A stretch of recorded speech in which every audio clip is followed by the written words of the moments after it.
Oza, please. Okay, thank you. Oh, still echo. Okay, Kenya National Examinations Council is the body that is mandated to conduct national examinations. And can you hear me? The echo? Yes. Okay, thank you. I was saying that Kenya National Examinations Council is the body that is mandated in Kenya to conduct national assessments and examinations at the basic education level. And our main of the functions is really to set and maintain standards. We also conduct other examinations in technical examinations and teacher training colleges. We award certificates for examinations and also confirm authenticity for those that may be coming from outside the country. We can move. We also undertake research on education assessment on behalf of the Ministry of Education in Kenya. And these assessments are periodic and they evaluate the education system. And we also give advice to government and other public institutions on matters of assessment. We can move on. The situation in Kenya now is that Kenya is implementing education reforms on a phased approach since 2018. So currently we are running two education systems. The one we call the 8-4-4, which means 8 years in primary, 4 years in secondary, and 4 years in university, which is basically objective or what we call content-based. And we have now introduced the competency-based curriculum, which includes 2 years of pre-primary education, 6 years of primary education, 3 years of junior secondary, and 3 years of senior secondary. To start with, I could speak briefly about the current public examinations for primary education for the outgoing education system. It takes 8 years for our learners in primary school, after which they sit for an end of class 8 examination that we call Kenya Certificate of Primary Education. This particular examination is examined using 5 papers: the English, the Kiswahili, mathematics, science, social studies, and religious studies, using multiple choice questions. However, we also have the written aspect, which is done through the English and Kiswahili compositions, which are also administered to our learners. KCPE is a norm-referenced examination. Therefore, a lot of comparison of how our learner performed across the cohort of that particular year is done. And its major purpose is for placement of our learners into secondary schools.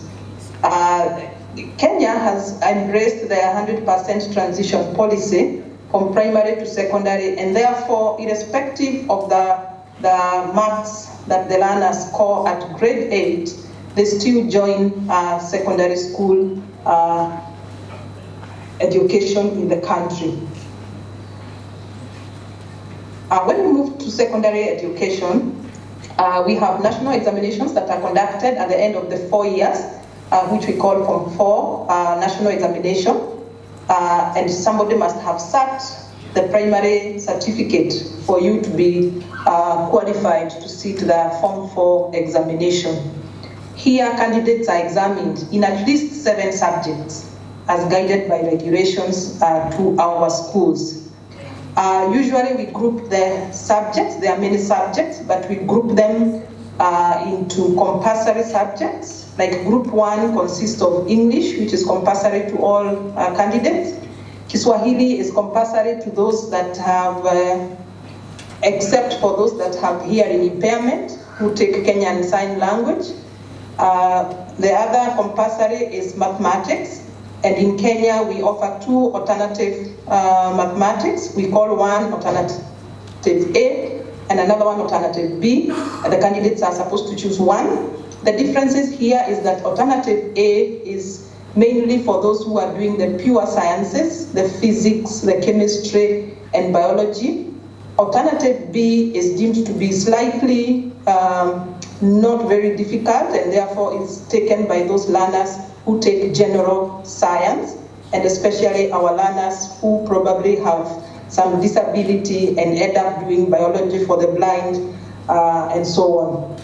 Then we have group 2, which consists of the science subjects, that is biology, physics, chemistry, biology for the blind, and then general science.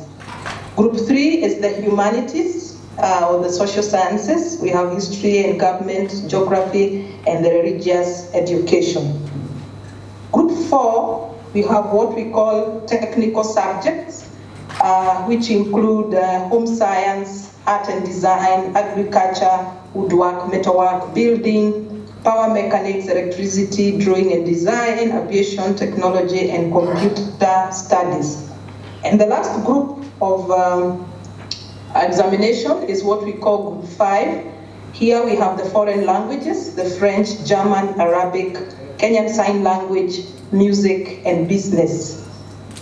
So we find that as our candidates are sitting for the secondary school examination, they are supposed to choose 7 papers from the groups 1, 2, 3, 4, and 5. The first group, I said, is compulsory, so they have to sit for mathematics, English, and Kiswahili or Kenyan Sign Language. Then they are required to choose 2 subjects from group 2. Those are the sciences. However, there are those that sit for all the sciences, and then they do not do the humanities. And they do one humanities, at least 1 subject from group 3, and any other from group 2, 3, 4, and 5. But we have students who do more than 7 subjects, because 7 papers is the minimum that a candidate can sit. How we administer these examinations is through various assessment formats. The first one is for most of the papers is the written papers. So we have each of the subjects is assessed using more than 1 paper. Like English, you will find we have 3 papers, mathematics 2 papers. So different subjects have different number of papers. So for each subject we have a written paper. But we also have practical assessments or examinations for sciences. All sciences, they conduct some practical. Home science, computer studies, art design, metalwork, electricity, drawing, design, and also music. We also have some subjects that have a project component, which is agriculture, computer, art and design, woodwork, building, construction. For the foreign languages and music, we also use oral and oral assessments for the French, German, Arabic, and music. So this is done one-on-one. So we send assessors to the field, and they are able to assess individual candidates. While we are assessing for the public examinations, we take care of our learners with special needs and disabilities, and we ensure that each learner can access our examinations depending on the disability or special need that they have. Therefore, we make provisions through adaptations for visual impairment by providing them with Braille, and we also provide large print for those learners who have low vision, so we enlarge the print. We also make adaptations for learners who have physical handicaps by adapting certain questions that will limit them from performing because of the disability or maybe the hand or something like that. And we also do increase the time for the examination paper by 30 minutes just to make sure that they are not disadvantaged as they do these papers. I now want to move to the competency-based curriculum. I did indicate earlier that since 2018, Kenya has been reforming its curriculum from the content-based to a competency-based. So we did start with a pilot in 2017, 2018, from the pre-primary all the way to grade 3. The vision of the competency-based curriculum is to ensure that we are preparing learners for the 21st century, and more so that they can become global learners. So we are preparing them to be global citizens. So we are aiming at having engaged, empowered, and ethical citizens through nurturing every learner's potential. So a lot of emphasis is being given to individual learning. Unlike in the past where we mostly moved as a class, as a cohort, without really much care about how individual learners are learning using the different learning styles, etc. When we talk about assessment, so as a Kenya National Examinations Council, we were able to interrogate the curriculum designs, which is also something we have moved from calling from the syllabus. We are now calling them curriculum designs. They are a little detailed with more content than before. You'll find that the curriculum designs now they are more learner-centered. We are also using the inquiry-based approach, and therefore you will find a lot of emphasis in the design on each of the strands, or what we previously called topics, having key inquiry questions that as teachers should be starting with as they begin their lesson. So as Kenya National Exams Council, we interrogated those curriculum designs, and we were able to conceptualize a competency-based assessment framework of how best we are going to depart from the traditional ways of assessment and move into the authentic type of assessments. And so far, we have been able to implement this curriculum up to grade 7. Grade 7 is the first year of junior secondary, so our first cohort has just moved into junior secondary this year in January, and we have been able to conduct assessments all the way from grade 3 up to grade 6 as an examination body. So we have embraced competency-based assessments by ensuring that we are providing opportunities for these learners to be able to apply knowledge in solving real life problems. Unlike in the past, where we concentrated so much on paper and pen, tested a lot of load running, tested a lot of recall, but now we are emphasizing on the assessment of higher order thinking skills.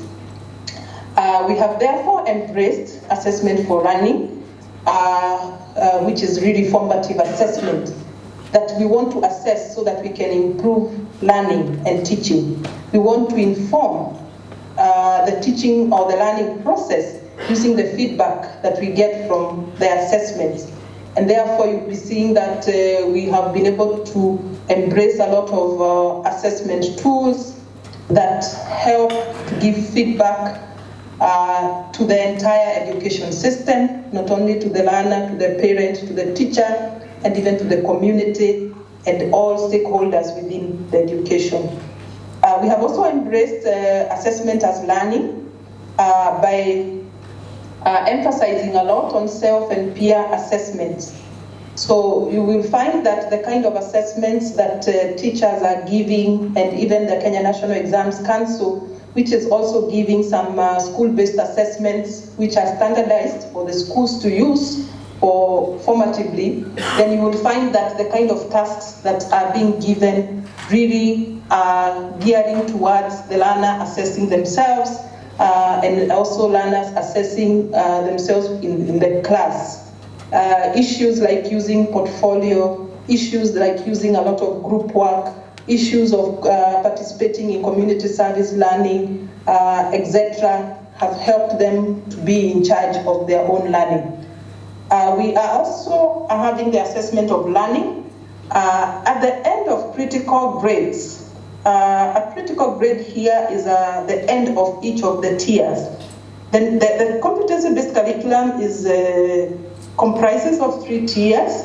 The first tier is what we call early years education, comprising pre-primary 1, pre-primary 2, grade 1, 2, and 3. So at the end of that areas tier, then we give a summative assessment. Really, I don't want to call it summative, but we do give a national assessment that tells the country the competencies that the learners have acquired according to the general learning outcomes of that tier.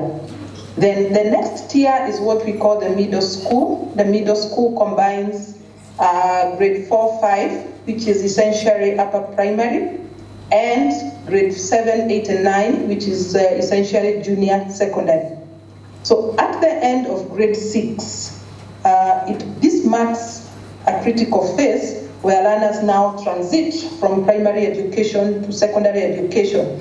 And therefore, at that particular level, then we give a summative assessment just to document and also report on competencies acquired at primary level. We were able to do this for the first time last year, where we gave that assessment, which we are calling the Kenya Primary School Education Assessment at the end. We have 14 subjects at that level, but we only gave 5 examination papers. Like the speaker who was there before was asking, must we give an examination for each of the subjects? So we decided that the subjects were quite many, and therefore we only were able to cluster subjects in terms of how they are integrated, or how the interdisciplinary approach that we did pick. So we only gave 5 examinations, assessments. In grade 3 again, we had 9 learning areas, but we only assessed through using 3 assessments.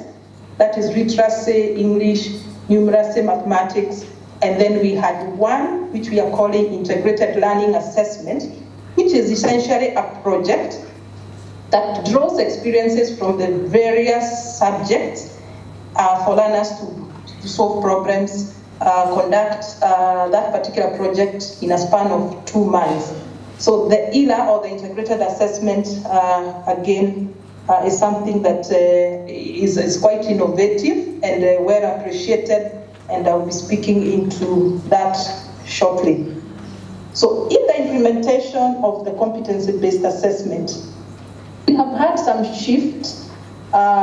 First, we have in the past, with the 844 or the content-based system, we relied a lot on summative assessments.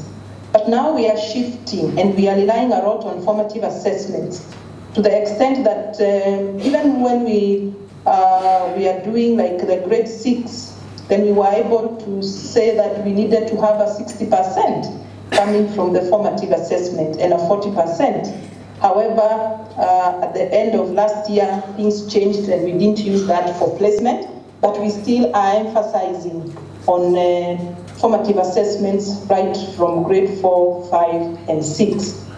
Another paradigm shift is that there's a lot of emphasis on acquisition of core competencies and values, and as a council examination body, we have been able to come up with ways of assessing core competences by critically breaking down the core competence into smaller chunks or smaller tasks, and coming up with indicators for each of the competencies and each of the values, so that we are able to give a task that is focusing on a particular learning area, that consciously assessing a particular core competence.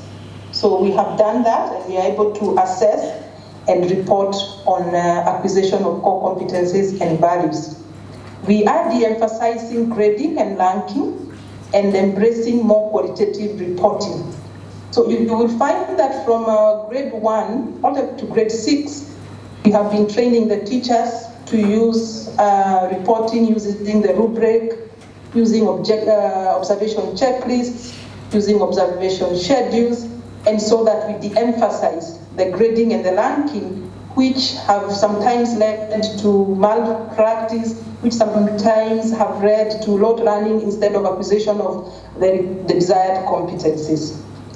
We have also embraced a variety of assessment tools just to ensure that all learners can access I'm sure that we know that learners learn differently, and therefore, looking at the gardener's theory, forward gardener's theory about multiple intelligence, then we do, as an assessment body, therefore, subscribe to that theory and therefore want to make sure that every learner is included. We are able to differentiate the assessment as much as is possible.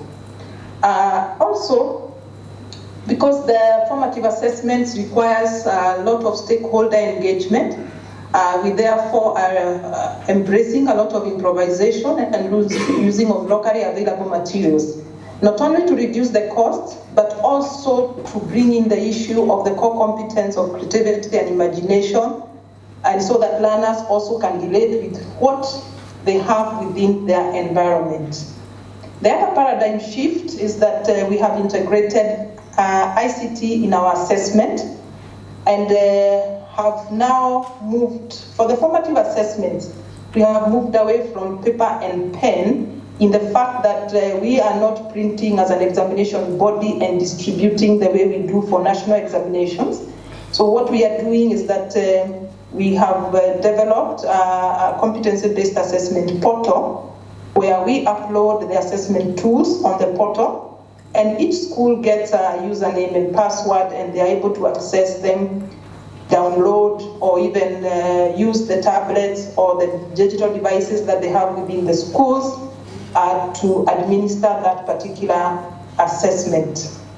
We've also been able to ensure that each learner has a unique assessment number right from grade 1 for purposes of tracking their performance across the education system. And so that as our mission is nurturing every learner's potential, at a click of a button, you are able to see what a learner has been able to do using that assessment number, and can help to make decisions as they will choose their pathways when they go to senior school. Another focus is the assessment of higher order thinking skills, which is a departure. We have also embraced authentic assessment quite a lot, and therefore every time we come up with an assessment, we are trying to ensure that those assessments, especially those that are rendering themselves the project-based assessment and the performance-based assessment, the oral assessment, then we ensure that these particular tasks are relating to real-life situations. And we are using the assessment rubrics to assess that. It's still quite a challenge for our teachers, even to change and also be able to objectively be able to use the rubric to actually score the learners. But we are moving bit by bit with a lot of retooling, with a lot of capacity building, and of course really showing the importance of why qualitative reporting is the way to go. Why then we are using the assessment, authentic assessment? It cannot be overemphasized, but it is the best opportunity to demonstrate the competencies that a learner has. We are focusing more on the process, because you can be able to work with the learner from the beginning to the end as they perform, as they make that oral presentation. The authentic assessments have defined criteria and standards which are very easy to follow as the teacher is scoring. This gives an opportunity for the learners to create new knowledge, and assessment is real time and feedback is immediate, with opportunities being provided to self and peer assessments. In implementing the competency-based assessment, we have also, like I said earlier, we have been able to bring on board integrated assessment, whereby we are saying that subjects really don't, they're not in silos.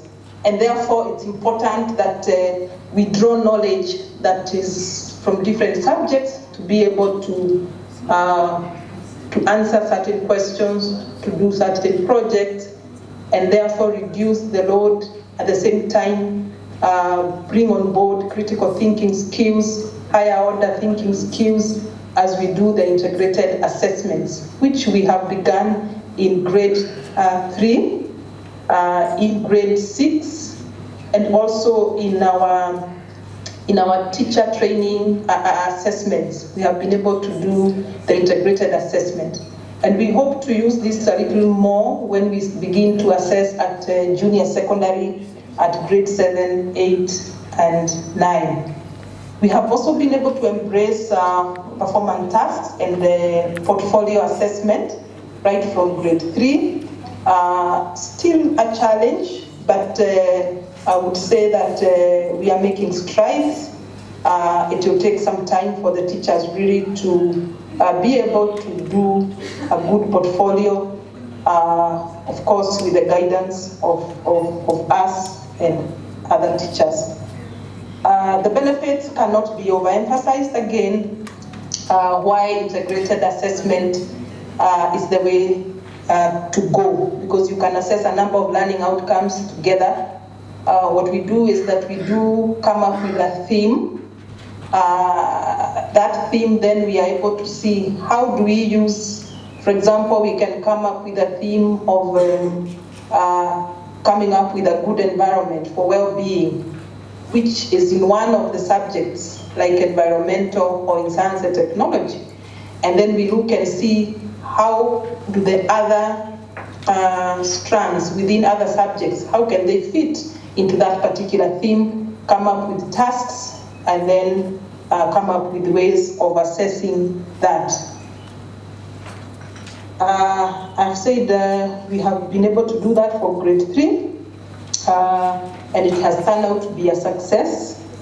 It has turned out to be a success, and we hope to use this a little more as we go on. The other innovation, or the other thing that we are implementing in Kenya, is the school-based assessments. We can move the slide. The school-based assessments, we can move to the other, okay, yeah. The standardized assessments. Here, the Kenya National Examinations Council, using the test development procedures, comes up with those assessments and then uploads them on our portal for the teachers to use. We do upload even the scoring guide. We upload how they shall report and any other instructions that are necessary for the schools to undertake the task. And we do this right from upper primary. So far we have done for grades 4, 5, and 6. The teachers do upload the assessment scores after they have marked, and we are able to analyze. During the administration, the Examinations Council also monitors just to see how they are being administered, and so that increases the objectivity of the scores that we do receive from the schools.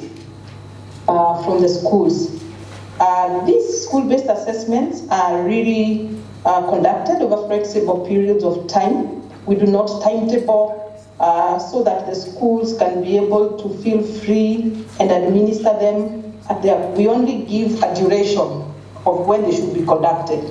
For example, because we are giving oral assessments for languages, where we are expecting that every learner is assessed individually. So depending on the number of learners in a school, then that would dictate the amount of time that is required. So that's one of the reasons why we do not timetable, and so that they are able to conduct the assessment with all fairness, and also making sure that it is as practical as possible.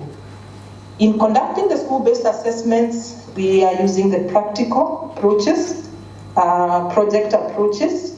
A lot is happening, like in agriculture, where the learners are enjoying in coming up with kitchen garden, in coming up with innovative gardening, in home science, in most of the subjects in science and technology. We have a lot of project work that has begun. And of course, the authentic and the portfolios therein. We could move on. What are some of the innovations that really Kenya has put in place? One, we have adopted the revised rooms and the depth of knowledge. Initially, we relied heavily on service to the community, where community service could be even the school community, depending on the age of the learners. But in secondary, we want to really have a lot to do with community service learning outside the school environment. The core competencies, the values. For the first time also, Kenya has come up with a pathway or a curriculum for learners with severe disabilities who do not necessarily have to join school according to age, but according to the nature of their disability, and they are able to learn with a curriculum, they are able to be assessed by the examination body, and they are able to get some feedback on what they are able to do. Mostly it is performance-based, daily living skills, etiquette, communication, because of the severe and the multiple disabilities. But it is given them a little of hope because initially they were in school and they never used to really be assessed. A lot of parental involvement in assessment is also being implemented within our country. That's what I could share with the time that was given to me. We could share a little more. Thank you so much. We continue to improve on competency-based assessment as we move on from stage to stage. Thank you so much.